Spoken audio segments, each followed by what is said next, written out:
आप मेरे बचपन के मित्र हैं, आपको मेरे महलों की ओर महल में चलना पड़ेगा।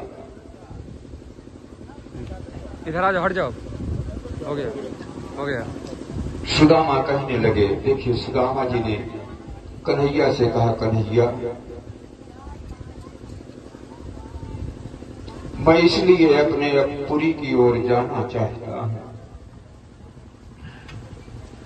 कि राजमहलों में मैं पहुंचूंगा,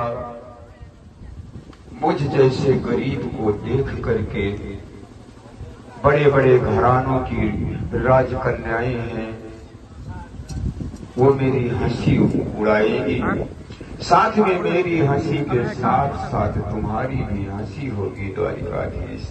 इसलिए मुझे यहीं से विदा हो जाने दो। भगवान ने कहा, नहीं, महल में मैं तुम्हें लेकर चलूंगा। आज सुदामा कहते हैं, कन्हैया मैं ये नहीं समझ पाया था कि तुम गरीबों की भी रक्षक हो। मैं तो यही समझता था कि तुम बड़े बड़े धनवानों को जल्दी प्राप्त हो जाते हो, उन पर कृपा कर देते हो, किंतु आज तुमने संसार को दिखा दिया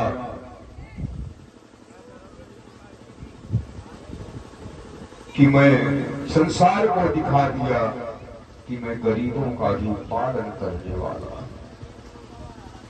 इसलिए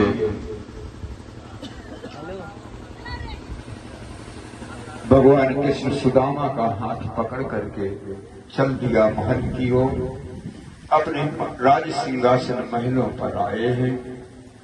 महलों पर आकर के कन्हैया द्वारिकाधीश सुदामा को अपने बराबर में बैठाना चाहते हैं। राज सिंहासन पर बैठाया। बैठ जाओ मित्र। किंतु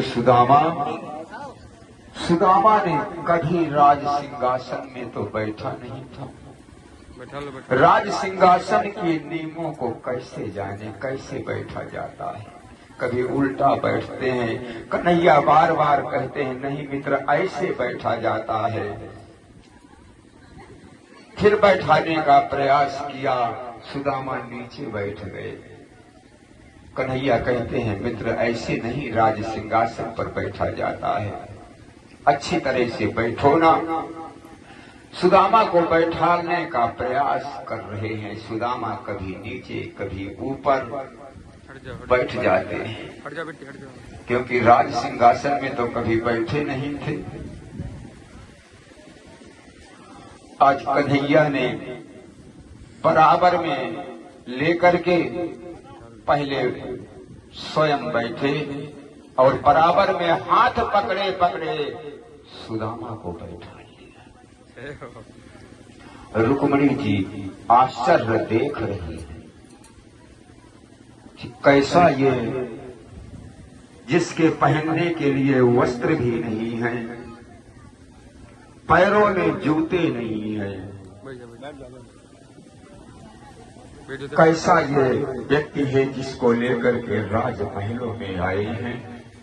जितनी भी 16,108 रानियां हैं भगवान कृष्ण की, सभी आश्चर्य में पड़ी हुई हैं, सोच रही हैं ये कौन है। उसी समय कन्हैया ने कहा, सोच क्या रही हो, जाओ और जाकर के अंदर से एक लोटा में जल लेकर के आओ और एक पैर धोने की परात लेकर के आओ। रुक्मिणी जी आदि रानियां चली गई महलों के अंदर। भगवान ने सुदामा की दयनीय दशा को देखा। जिस समय भगवान द्वारिका